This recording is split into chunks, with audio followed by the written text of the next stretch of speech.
Guys,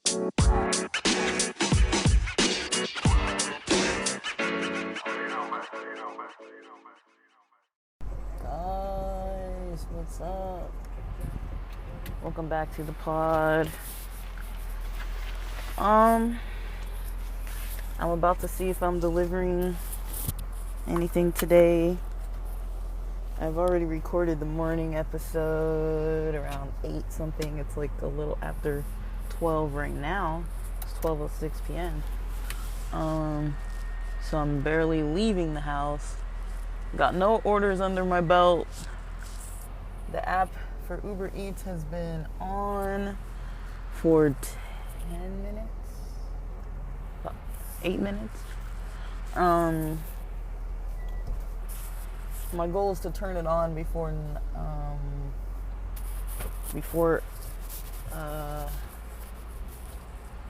noon. So I'm gonna go to one of the spots that's kind of a hot spot. At least it was in the past when I've gone over there around 10 something in the day. I'm gonna go to that spot, then wait like 10-15. And if it doesn't work at all, there's another spot over closer by the mall. Then I'm gonna go try to get to. Otherwise, I don't know. If I don't make anything today, we'll see. I think what I'm gonna actually do while I'm waiting at this first area, I'm going to see if I can sign up for Postmates or Grubhub or something else. Just so I can maybe have multiple apps. But I think I'm waitlisted for Postmates, so I think I won't have that option possibly. I'm seeing a lot of people out right now walking around. But yeah, I wanted to talk some more about CBT with you guys. Cognitive behavioral therapy. See what you guys have been thinking on it since I last brought it up, since I last put it as a topic. I feel like people kind of liked it, so I'm down to continue that conversation. But I will say, I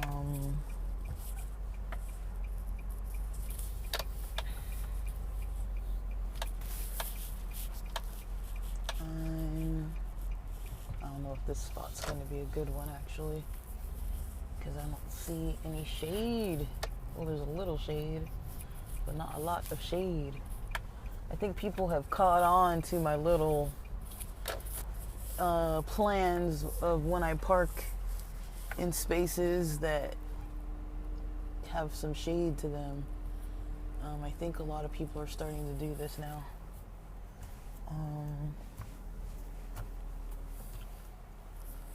And so, let me try and pull more into the shade.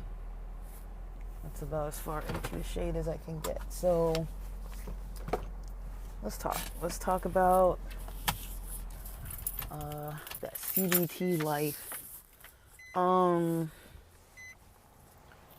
So, when people are practicing CBT, I think one of the harder things for people to really find is actually doing the actions of it, of the actual exercises. If that makes sense. It's like people often don't want to sit and reflect, because CBT does require a lot of reflection. Now, reflecting with a therapist or some type of provider, peer support, whatever it may be, reflecting with a person like that can be a little bit hard, because sometimes people aren't really ready to even start really doing therapy and working on any specific thing. Like, I can give you an example, like Like, I've enrolled in therapy before where it was like, I like having the support there, knew that I needed the support there. It helped me to just know that, okay, if things start getting worse or if I need more support, there's a therapist here that's supportive. But yeah, otherwise, I hadn't, I would say that, usually we don't,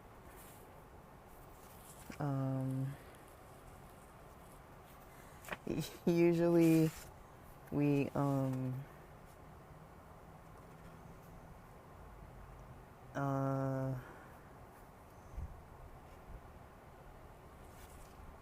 yeah, usually that's kind of,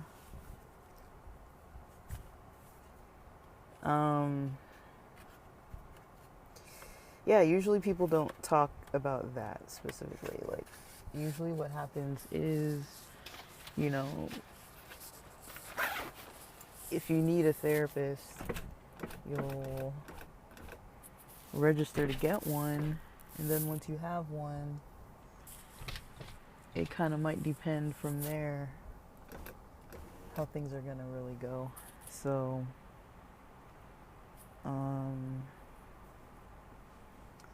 yeah, so a lot of times people do maybe prefer, though, to do it at home by themselves, and that's an option. And the importance of it, I think the main importance of it is actually doing the reflection activities, that ABC worksheet, filling it in, writing it down. If you can't write, then maybe audio record or talk it out loud. Something to kind of get it out and onto something that's kind of, somewhere where you can reflect, somewhere where you can kind of go in and see kind of what you're able to do. So when it comes to cognitions, when it comes to thoughts, a lot of times it's tricky for people because they're like a lot of times in the moment I can realize, when did I feel not at my best in the last day or so. So like yesterday, for example, I can think that, I felt fine, like emotionally I felt good. But I did have a dip in my energy after I ate lunch, but I'm pretty sure it was because it was after I ate lunch, and I did have some caffeine, and it might have been like a PMS thing too, I don't really know, but I had some energy dip, but then I also got through it, and I laid down thinking, okay, I need a nap, but it only took me like 5-10 minutes to kind of snap out of it. I started wanting to podcast, and then I kind of didn't really, and then I was like, let me just go outside, go outdoors and chill. So I kind of did that, and then kind of called it a day, But yeah, like, I didn't have any significant experiences yesterday where I wasn't feeling good. And then the day before, I would say, I had a social event to attend to, and so I kind of hoped that I would be a little bit more social, and so I had some green tea, a little bit of green tea, so I'd feel more alert and like sharp when I was like hanging out. So I don't really know. So I wasn't really sure, but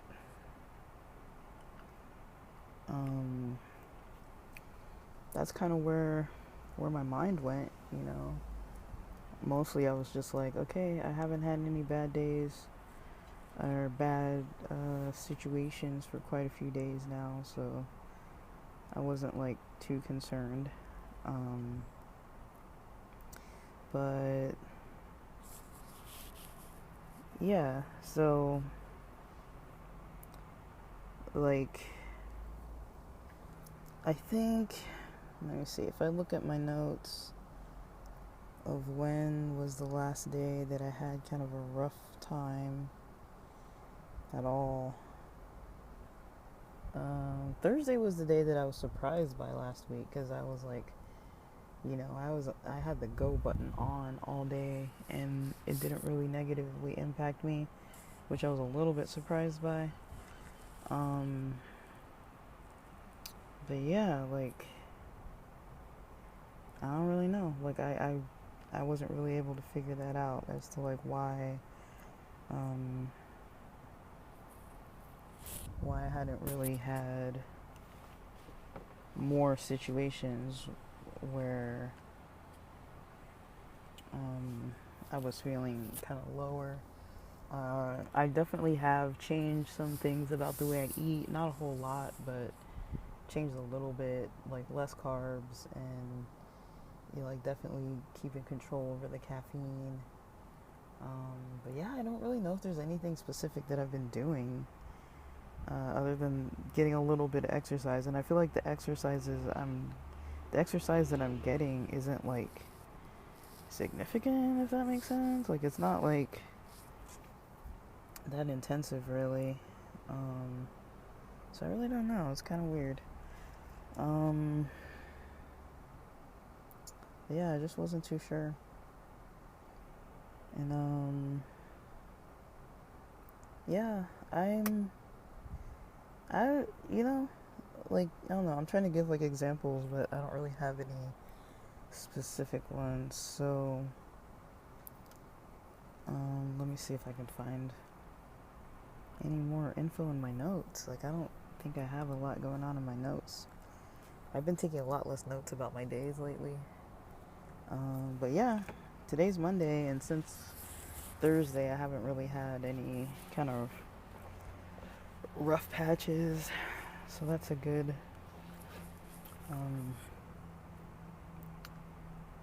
stretch. Let me see. I think maybe that previous weekend, it was like that Friday, Saturday, Sunday before last week started. So that would have been like the 5th or so. Those were some harder days, like around the 5th. But ever since then, I haven't had any significantly difficult days. Things might start getting a little bit challenging, but I'm not sure if they are going to for sure.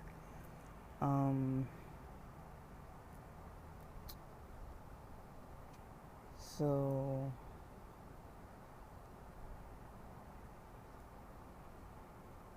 oh my gosh, I'm on my family's WhatsApp and they're just sending like tons and tons and tons of messages. I keep getting all these updated photos. So let's see.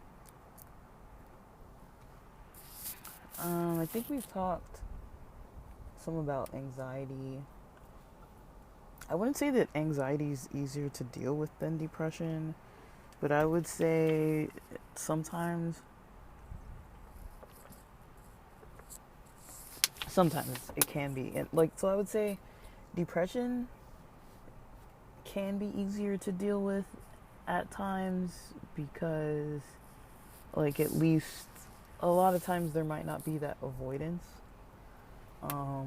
Not always, but a lot of times, I've noticed that there might not be that avoidance like with anxiety, how there's that avoidance. So yeah, there might not be that avoidance.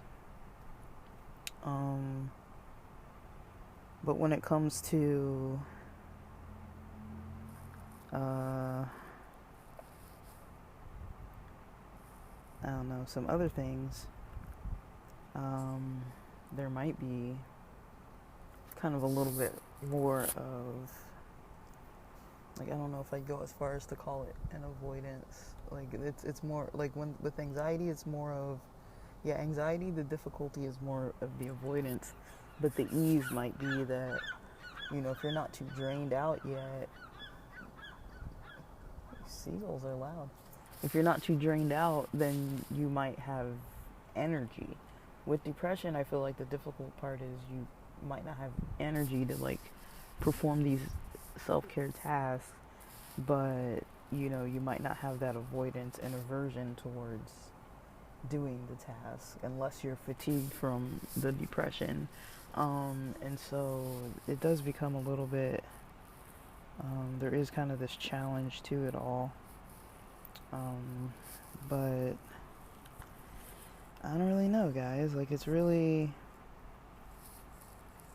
an interesting thing to try to check out, and see kind of what's going on, what's happening. I'm not getting any orders, guys. This is so lame. Well, I'm just gonna sit here and record. I might go out tonight, do deliveries tonight. I don't know yet, because it gets busy in the evenings.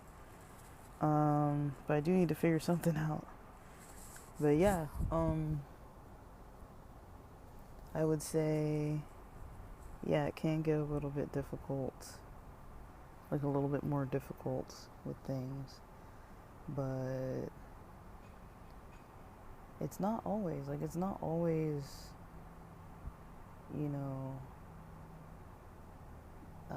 the absolute hardest thing.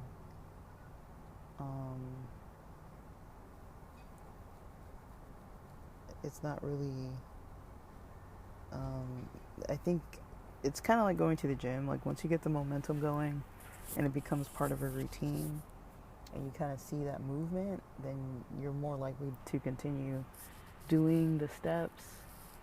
A lot of people don't really like to do the steps because there's pain involved, and nobody likes to embark on a journey of pain. Like, no, most people don't, unless it's some kind of pain that for some reason they get some kind of pleasure from. But most people aren't really trying to delve into, like, deep pain. But I don't know, guys. Like, it can be something that's a little bit difficult to really wrap a head around. So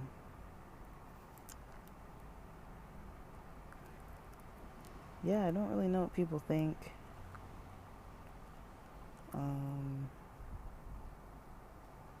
What people really would plan to try to do. And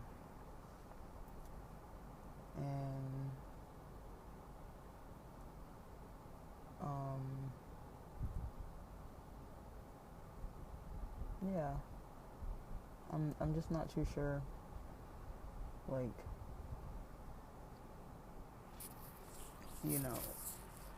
basically, if a person's not ready to do something, it's gonna be pretty hard to really sit and work on these things.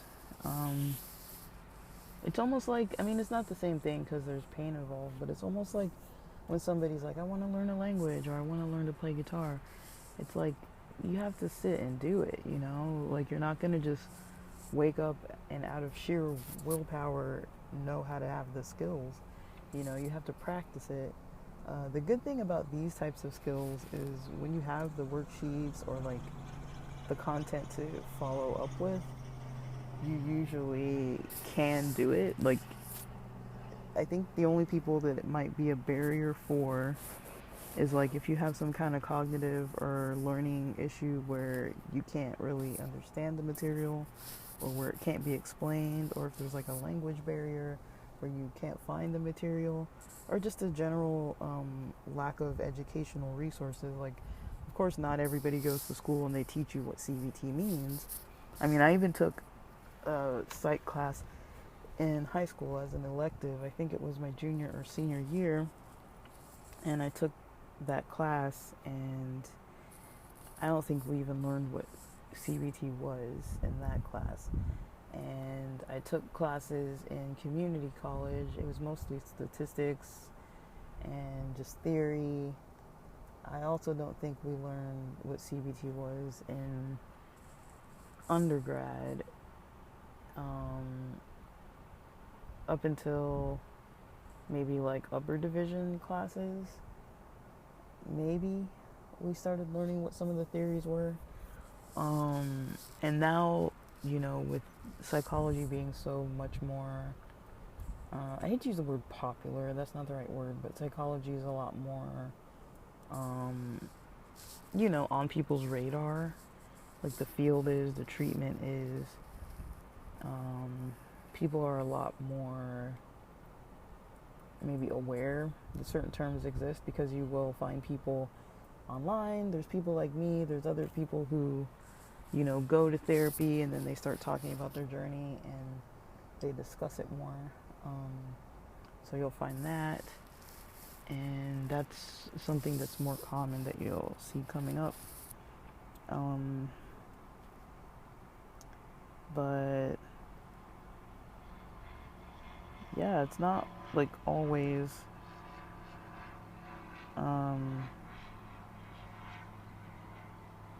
it's not really always something that people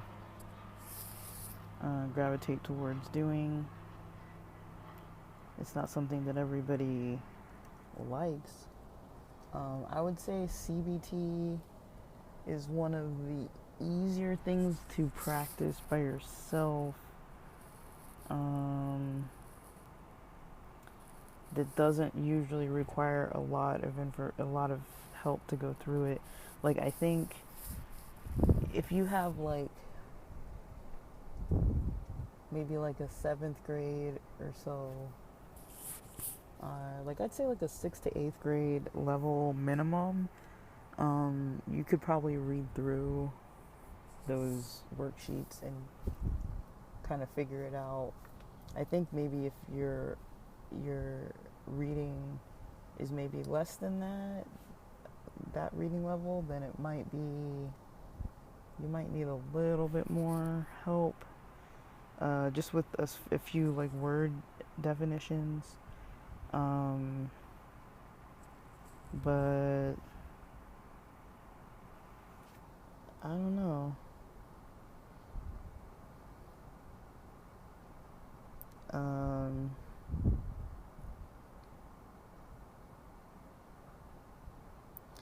So yeah, that's kind of what I would say. I would say it's hard for people, but it's not the absolute hardest thing for people. So I don't know if I gave any examples of how people would use the skills with depression. But in general,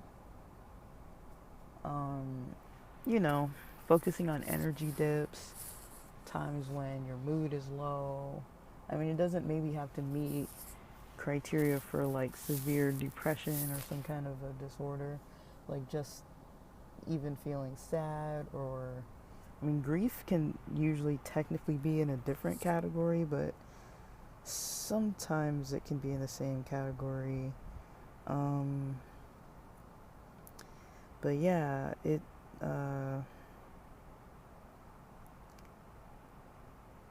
can be a little bit like, I feel like it's something that people are able to understand, how to work with, what to do for themselves. But I think people start feeling stuck. Like, I think a lot of times the issues with depression and anxiety is that, we can get in our heads and then it's hard to get out of there. It's like, how do you get the heck out of your head, You're like trapped in your head. It's like being trapped, locked in a room with a bunch of negative people. either people who are making you worry, that's anxiety, or people who are making you sad, that's depression.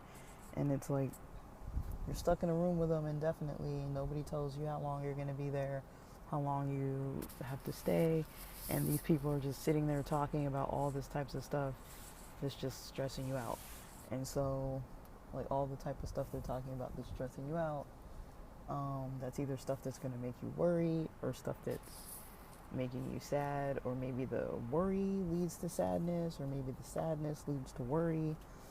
Depression and anxiety oftentimes can come kind of hand in hand like that, unfortunately, because if they don't get managed, then it can result in some other issues for sure, unfortunately. Um, so that can definitely be an issue, guys, and I know a lot of people struggle. It ain't easy. A lot of people find themselves, you know, trying to get a leg up, and that's where behavioral activation usually comes into play. It's more like, doing stuff that you don't want to do, just kind of forcing it just to get the ball rolling, to get the momentum going, because it's all a game. Sometimes it's like a mind game, and I'm not saying like, being suicidal or anything like that is a game, but it's like the mind creates these games almost that we have to resolve. That's kind of how I look at it. And it's like when my mind is like flipping out about something, I'm like, okay, what's really going on here? Because it's usually not the case that like, my day was going good, everything was perfect and fine. Then all of a sudden, this thing just springs out of nowhere and like takes me out, I can have days like last Thursday that ordinarily would be overwhelming, ultra stressful, but I'm maybe not overwhelmed or ultra stressed. And I could have days like today where, ultimately I'm pretty much set to just chill and, do what I gotta do for myself. And it can be a very, I can be super anxious or super sad. And so,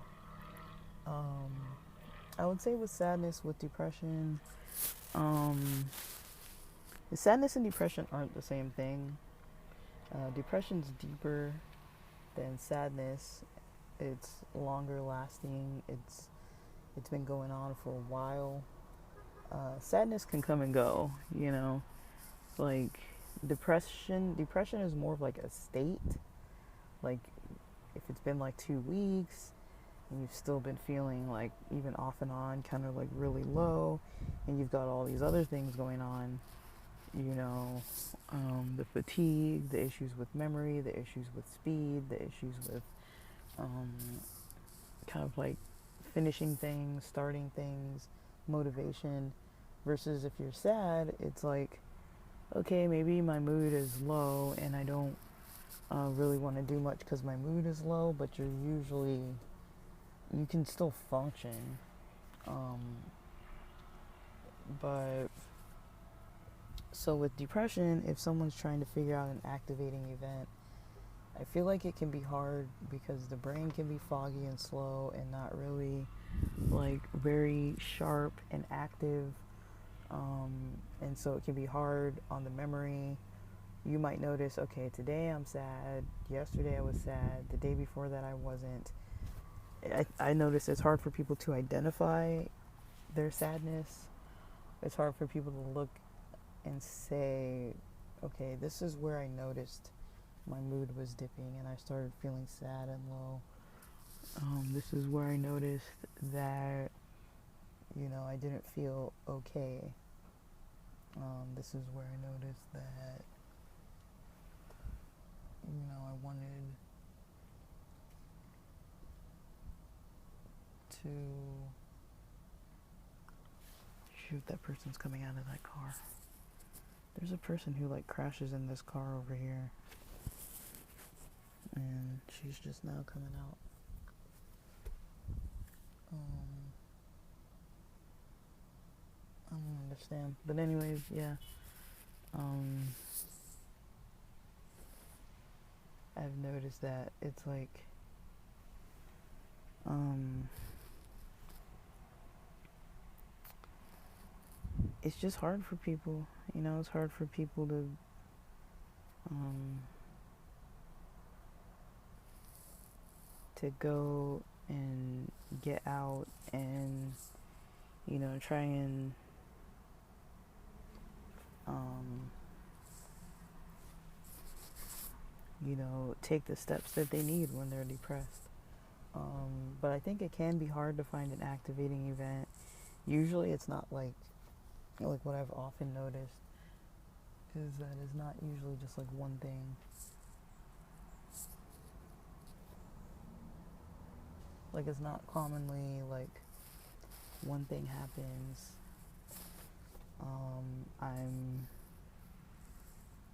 One thing happens, I'm depressed or sad, and then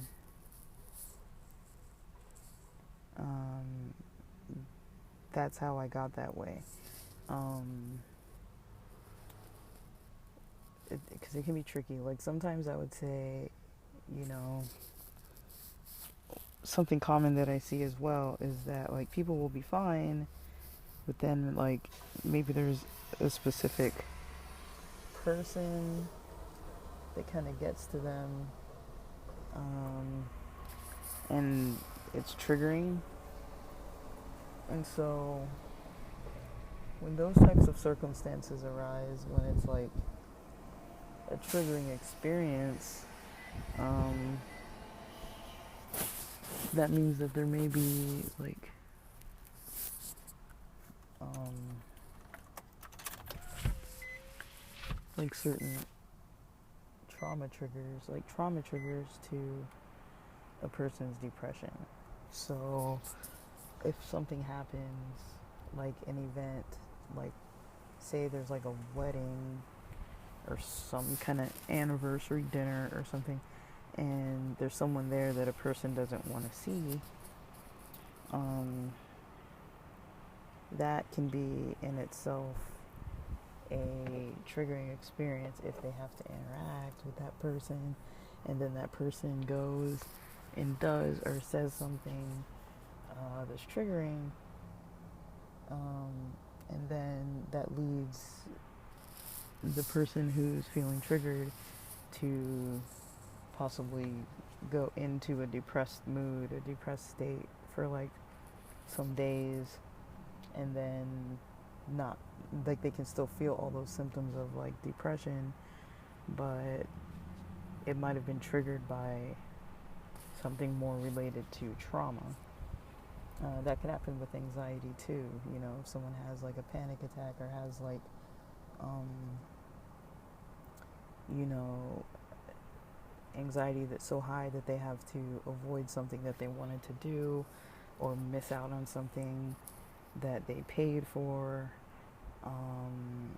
and then now they're sad because they're like, man, like, you know, I don't have my anxiety under control and it's causing me to miss out on things, and now I feel bad because I'm missing out on things.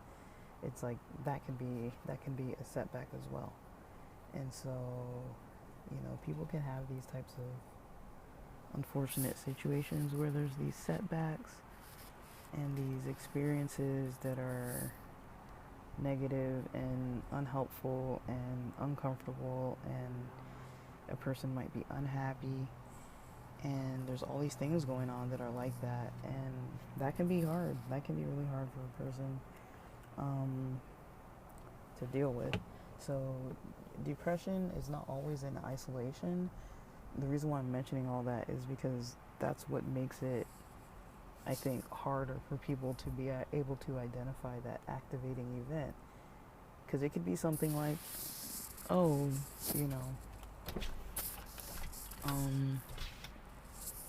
like for me, I know I have insomnia, you know, I have since I was a kid, but the insomnia is not like an isolated thing.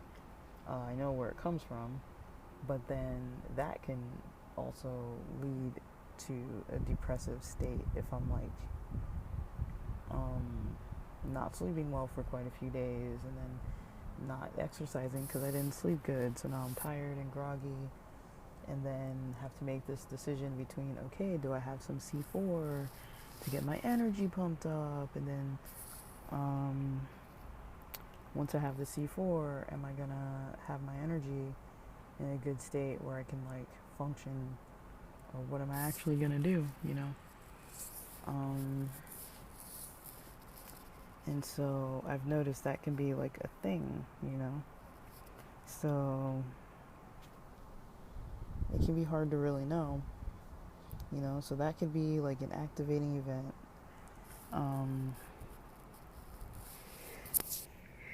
Excuse me, I'm sneezing. That can be an activating event. And then, you know, it can lead to all these other ways of feeling. So,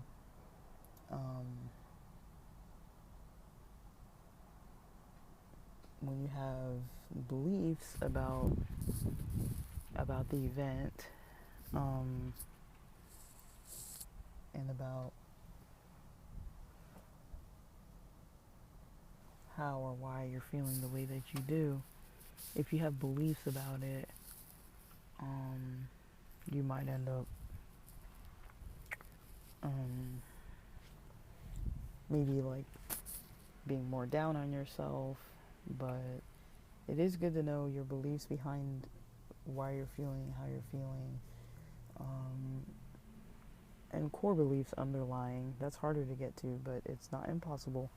But core beliefs are more like what's underlying the surface. Like, what do I believe genuinely about myself? Usually it's kind of like negative beliefs. It's not usually like, oh, I believe that I'm really capable and outstanding and, you know, a go-getter, and so I'm depressed because of that. Like, usually that's not how it is. Like, usually there's like doubts involved, you know, like not believing in oneself, and or not believing that a situation can get better, or just being kind of over a situation, just being like, I don't want to deal with this for much longer, and I don't see it changing, and I don't have the energy to kind of do what I need to do for it to change. That can usually lead to depression getting worse. And I'm kind of trying to choose my words wisely, because, you know, I would never recommend for a person to not get treated if they feel like they're not, if they start feeling like hopeless, you know, it makes more sense to try to see somebody about it, to get that support. And even if you have a therapist that's not working directly with the depression, or a therapist that's maybe it's like, even if you're like, I don't really know about therapy, you can still get a therapist and just run your week by them, you know, and do like, I kind of like to call it fluff work.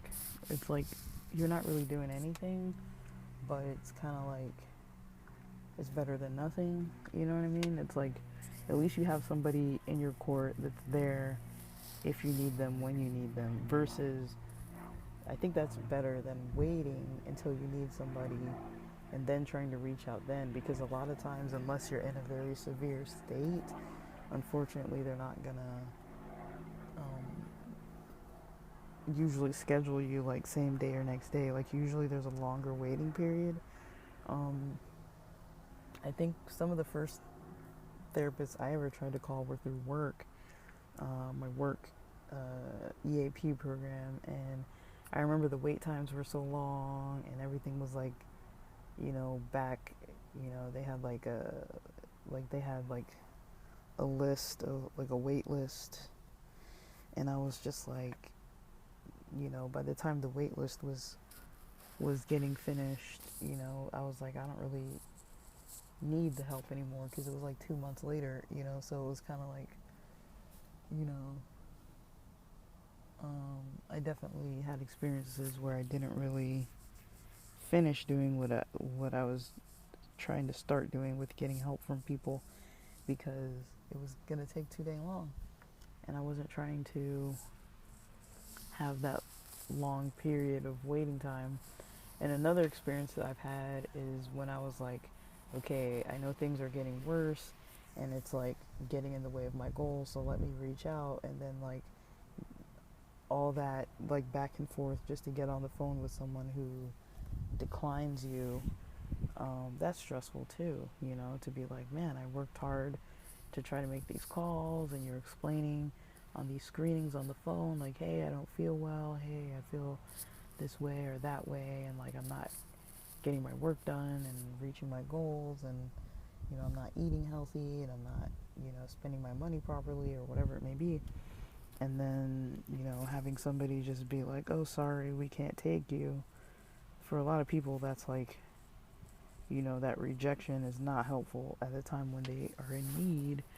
And sometimes those online support things, like I said, since the Rona, they have not been very immediately helpful. Like sometimes they're helpful, but it's like not in the immediate time. Some of those lines won't answer for hours, whereas before they used to answer in like 5 minutes or so. 7 Cups has started to suck way more, but it at least gives you like an estimated time, which is kind of a wrong estimation. And then once you get connected, it might be maybe not a good fit of a person because a lot of the people on there don't really want to talk, or aren't really good at talking, or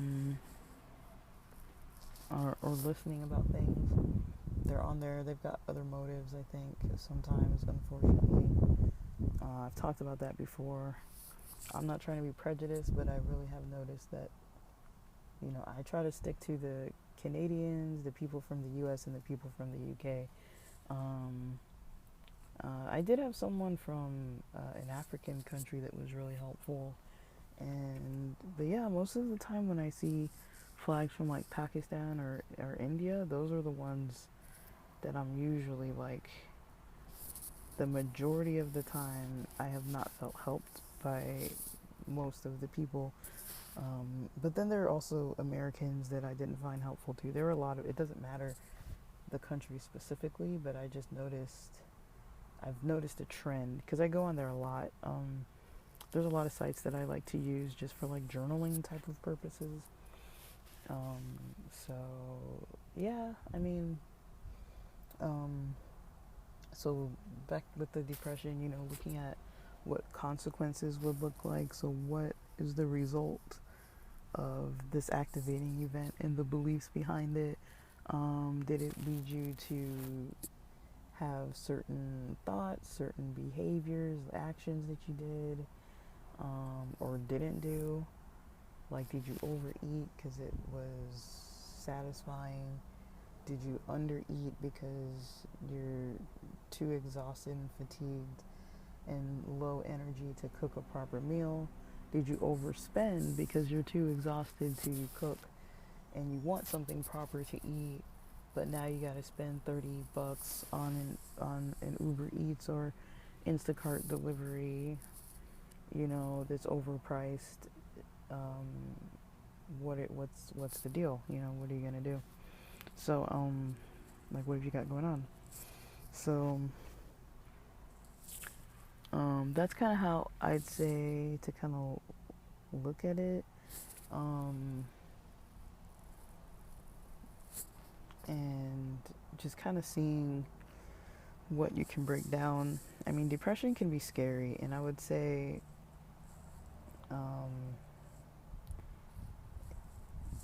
if you start noticing that it's harder to kind of do that whole thing, what do they say, like pull yourself up by your bootstraps.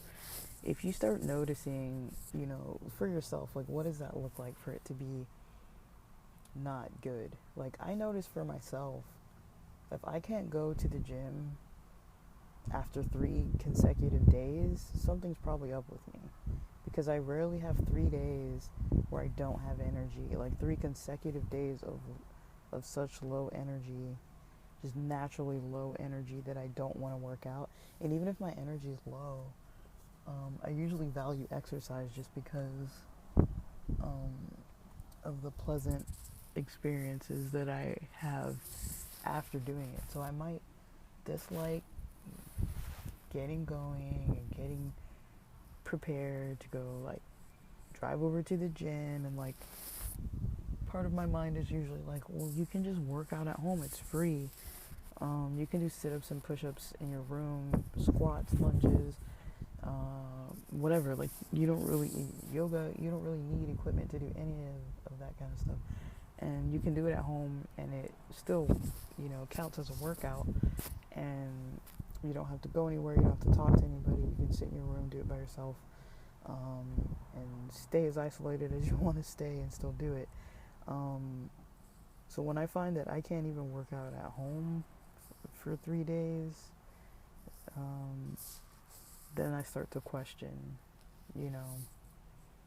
what's really going on. Like when it's not even like, I'm not even saying like that I haven't like finished the workout or started the workout. I'm saying like if I literally don't have any desire, like if I find myself being like, I don't really want to exercise, I don't want to take care of myself or eat healthy today. Like when I start seeing myself having that mindset, and it's like, okay, maybe it's a cheat day, so I can give myself the benefit of the doubt there. But if I have like 3 consecutive days like that, I'm like, that's not normal. And I remember when I was working at my other job before I left it, the clinic job by the border, I remember telling my friends, I was like, I can be over something, like mentally just over it, drained, tired, sick of it. But if I notice myself for like 10 consecutive weekdays, that's a 2-week period.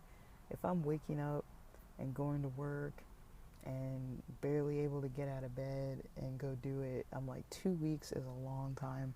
That's going to be my sign that I want to leave. And there was a point where I reached that level where I was like, I'm gonna leave. So there was a point where I reached that level, and I never knew when that level was gonna be. But once I hit it, I was like, I know I'm here.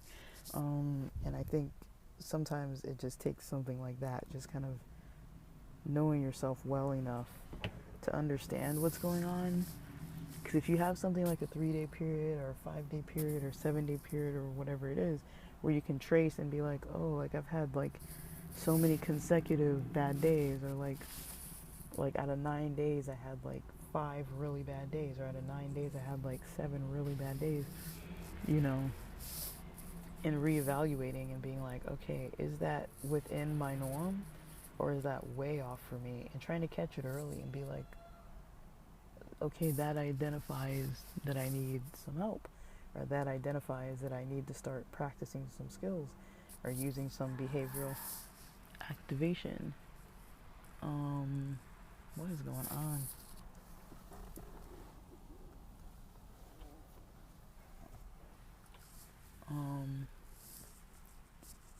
Sorry, I thought I heard some screaming or something.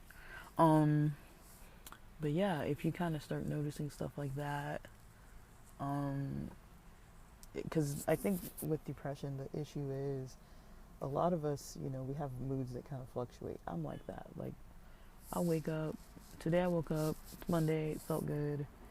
And now as the day's going on, I'm kind of like, okay, there's a lot of stuff on my to-do list that I'm kind of sitting here like, I really don't know if I'm gonna finish this stuff, if I'm really gonna like follow through with it, and kind of starting to have an attitude that's sort of like that, but yeah, when I think about it, I'm like, I'm not really, like I might not really be like that concerned about how I feel. And then other times I might be super concerned, like, wow, this isn't like me, like, why do I feel like this? So Um, you know, like once you know yourself really well and you can kind of, look at your own checklist of like how you're doing with things, you can kind of catch it early. And I feel like once depression is caught early, it's like it's not impossible to manage it when it's not early. So don't get me wrong, but it gets a little harder because the issue is, if you're supposed to be practicing skills to make you feel better or doing tasks like cooking healthier foods so that you'll feel better, or eating at certain times so you'll feel better, or exercising so you'll feel better, or sleeping better so you'll feel better, or doing any specific thing so that you're going to feel better off.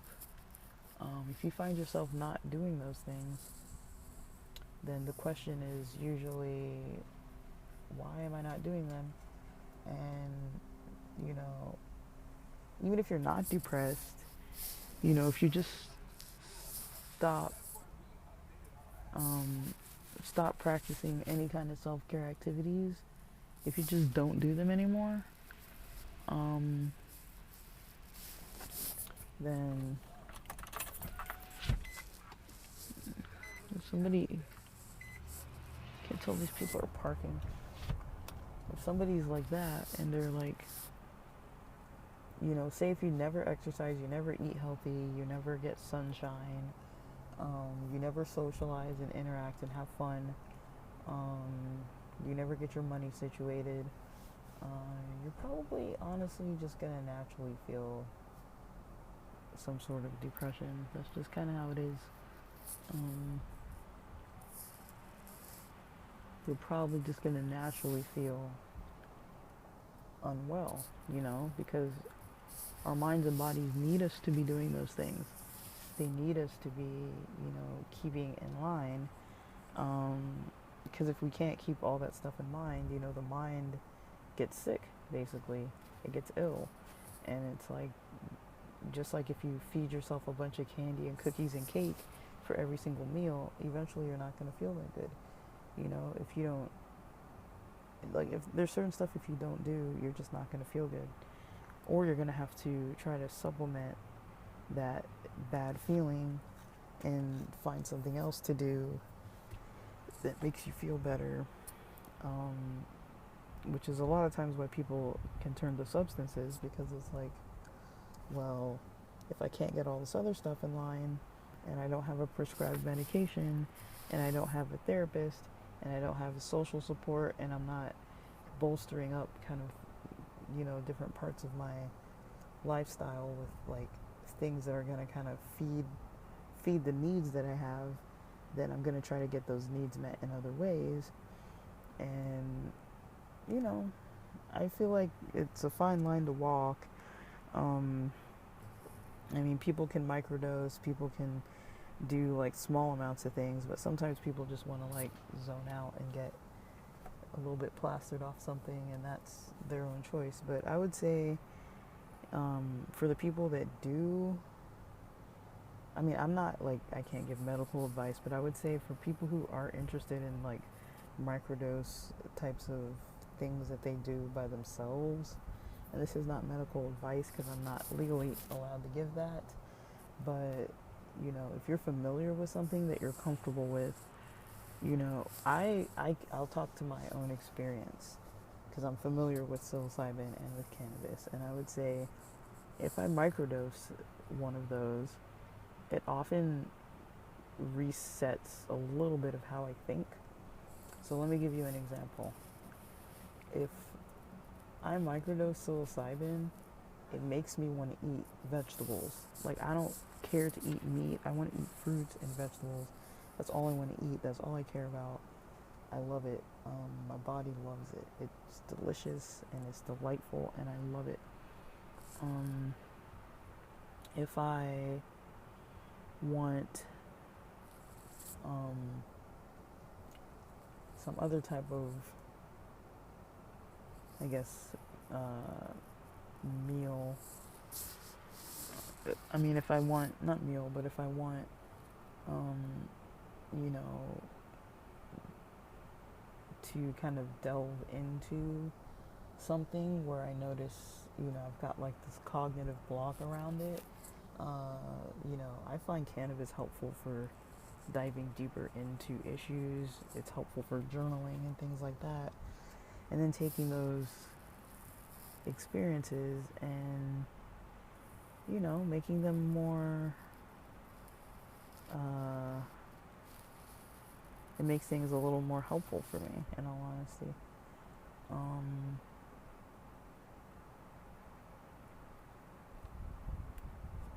so yeah, I do find it beneficial. Um, Maybe a little bit more beneficial than not most of the time. So I would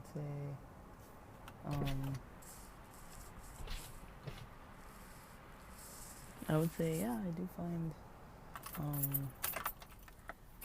those times to be more helpful. If I've got nothing else going, it can be worse too, because sometimes if you delve into something and you go really deep behind some door that you're like, whoa, I did not know that I was going to unlock that today. And you might kind of be blindsided by it and just be like, oh shoot, now I got to deal with this, you know. But I almost feel like it's almost like, I don't know, this is the worst analogy I'm about to give, but it's almost like a laxative. It's like sometimes you have stuff bottled up in you, and it's like it needs to come out, and it's not going to be pleasant. Like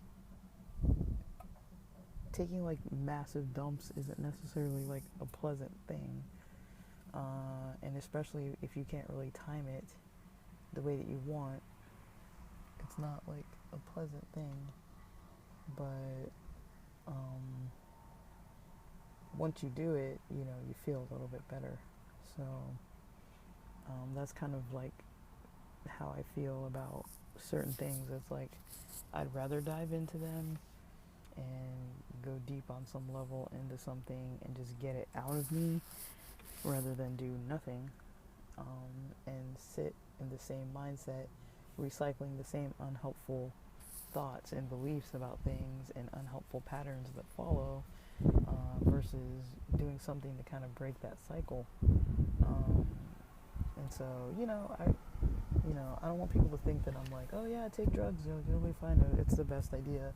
It's not the best idea for everybody, but for some people, it is an option, and for some people it's a legal option. So I'm not one to really discourage people from doing things that might work. And I think that sometimes, um,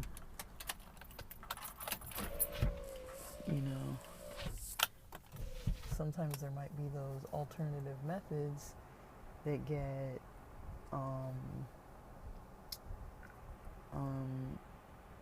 a lot of times, I've run into therapists that aren't really too understanding about things, like especially like cannabis products. Like I feel like I'd say the most recent experience I've had with somebody talking to me about cannabis products was somebody who didn't seem to know about it, and I felt like they were kind of putting words in my mouth. Like they were like, well, does it ever make you unmotivated and unable to do the things that you need to do? And I'm like, well, no, because I'm taking it at night. And so unless I make the conscious decision to take it in the daytime, when I know that I'm going to have a day where I'm not trying to do anything anyways, then no, it doesn't, And they kind of spun it in a way that made it sound that I was saying that it was getting in my way. And then they started talking to me about these other kind of prescription meds. And I'm like, nah, I don't really want to deal with side effects of that kind of stuff. And, they were kind of like a little bit like pushing, like, well, if you want to stop using cannabis, here's some resources. And then if you want, to talk about meds, they because that's what they're familiar with, that's what they're taught. They're not taught anything else. And a lot of them don't experiment with it anyways, and so they don't really know what they're saying. So that's kind of one of those things where it's like, when you think about it, for centuries, for generations, people were using cannabis products as medicine. For ages, people were using it as medicine. There are plenty of cultures where that is a fact. And I'm not saying that what is available to smoke legally these days is equivalent to what people were home growing and buying medicinally way back then. I know that there's a difference. Like, they've made it for commercial purposes. So what we do smoke these days is not equivalent. I'm aware of that. And to me, that's kind of more the issue, is because there hasn't been all that research done on a lot of the newer strains. So, and a lot of people don't talk about it medicinally, because you kind of can't, and I feel like as humans, a lot of times, like, I don't know, I have this weird way of looking at the world sometimes, and I noticed that, as humans, especially in Western culture, like, a lot of times we're kind of taught, okay, you need to have a professional to help you with this, otherwise you'll never figure it out. And yes, I'm not saying don't go to doctors, don't go to therapists, don't go to psychiatrists. I would never say that. But, especially if you don't have like some pervasive mental illness kind of issue going on, I would say a lot of the times we can heal ourselves, the issue is more so the education behind it. Like, sometimes we don't know exactly what we're doing, and because we don't know exactly what we're doing, we can't really help ourselves. Like, if a person, for example, is anemic, their energy is going to fluctuate. They're not going to feel their absolute best all the time.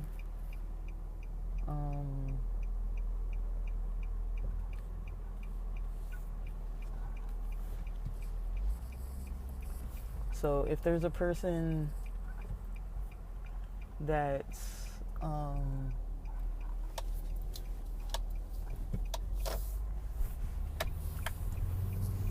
maybe not, I don't know, people can be unfamiliar with things,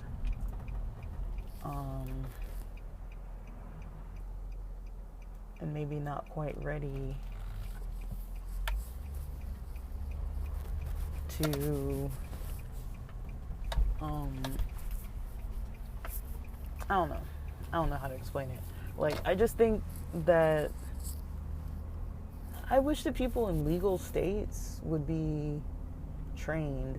Like, and this is probably not the place to really talk about all that, but it's kind of like, one thing that I notice is like, okay, I live in a legal state, and my doctors, I've chosen doctors that work with minorities and doctors who are minorities themselves, right? And, I told the nurse that I vape, because they ask if you smoke, and I always say no, because I know that they mean cigarettes. But I'm like, but I vape.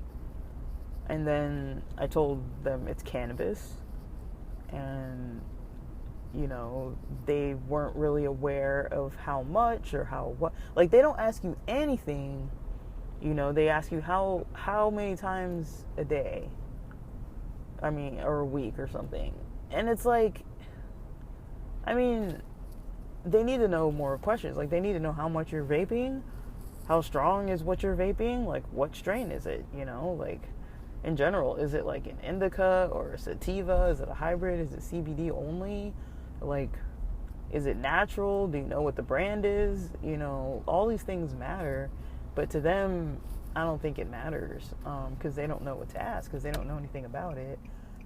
They just know it used to be illegal, now it's not, and people smoke it, and, you can be under the influence of cannabis and never answer, never have a question come up about if you're using anything, because people want to know if you're smoking cigarettes or drinking alcohol.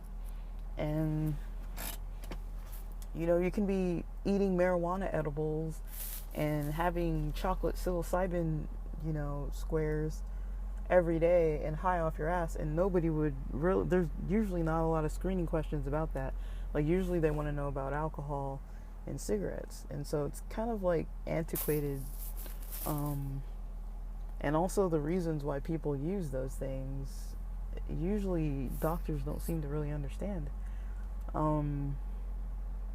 They don't know what to ask or what to follow up. Like, I told them, I use it because it helps me sleep, like it helps me get some journaling done, and then I just, get some things off my mind and I fall asleep. And because I can get cannabis more easily from people than melatonin, and because my doctor hasn't officially prescribed melatonin and that's coming out of pocket, it's basically cheaper for me to smoke pot and use edibles than it is for me to buy melatonin, and I don't feel as groggy when I've had, cannabis products. Like, I don't feel as groggy as I do with melatonin. Melatonin does make me a little bit groggy the next day. And so things like that, where I'm just like, they're not asking the right questions. And this has been legal for quite some years now, so I don't really know. I don't see it changing, because I feel like to them it's not like an issue.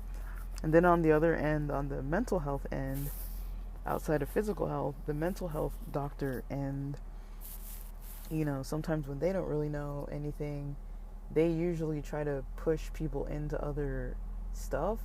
And a lot of times, there are a lot of us that don't believe in non-natural medicines. Like, yeah, of course, if I'm having chocolate with psilocybin, it might not be organic. I mean, the one I have is, but it might not be. Or if I'm having marijuana gummies, it might not be organic. But, so it might have chemicals in it and stuff like that. But it's like, that's something I know, and I can get it myself and regulate it myself. It's not some doctor giving me something that they say is going to work, and then they minimize the side effects. I've had that before, where doctors tell you the side effects that they think you want to hear. I've had that happen more than once, where doctors have told me, oh, this might happen, but it's very rare.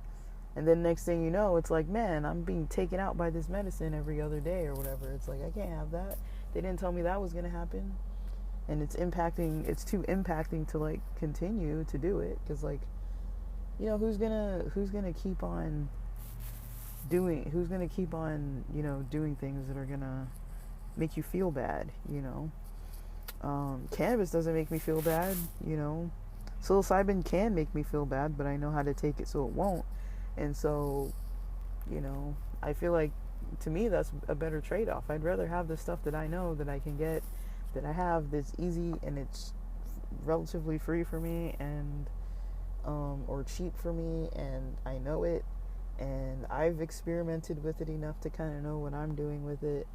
And versus doctors that kind of sometimes they want to put words in your mouth.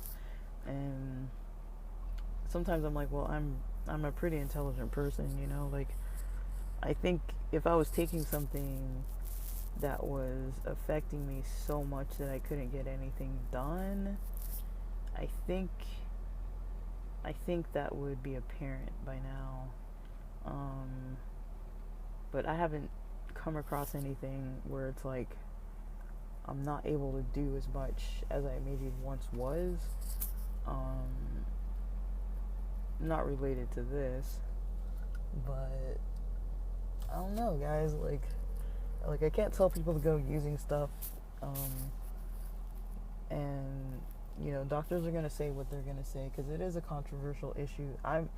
People know my stance, but then again, I think that there is space to say that not everybody should be taking those things, and that's for sure. And there's so much variation about what people are taking that you might not really know what you're taking, in all honesty. So it's really hard to like recommend things for people unless it's something specifically I've had. Um, like I've recommended things to friends before, but sometimes people just go for what's cheap or what the bud tender tells them to have or what's on sale, and that's not usually how it works. It's like you gotta kind of make a decision in a different way than what you're used to. Like there's kind of a bit of a steep learning curve with it, and a lot of times people aren't familiar with any of it. They don't teach you about it in school. They don't teach you hardly anything other than not to do it. And then usually when you're talking to like a PCP or psychiatrist or therapist, a lot of them aren't really going to understand a lot about it. I think the ones that do understand about it are the ones who tried it. Like most of the other people probably don't understand enough about it. I feel like I don't know if it's the same as like alcohol, but like, people have like their stigma with things, and then, they're going to try to treat you accordingly. And I can kind of tell that, the people I'm involved with for my healthcare right now do not know a thing about that type of stuff. And so I would be a little bit more hesitant with them.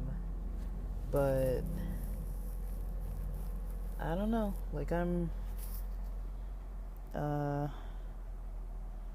guess we're just gonna have to see kind of how things unfold with that. But I don't think I really have too much more to say on that note. But hopefully this is helpful. And with that, thanks for listening.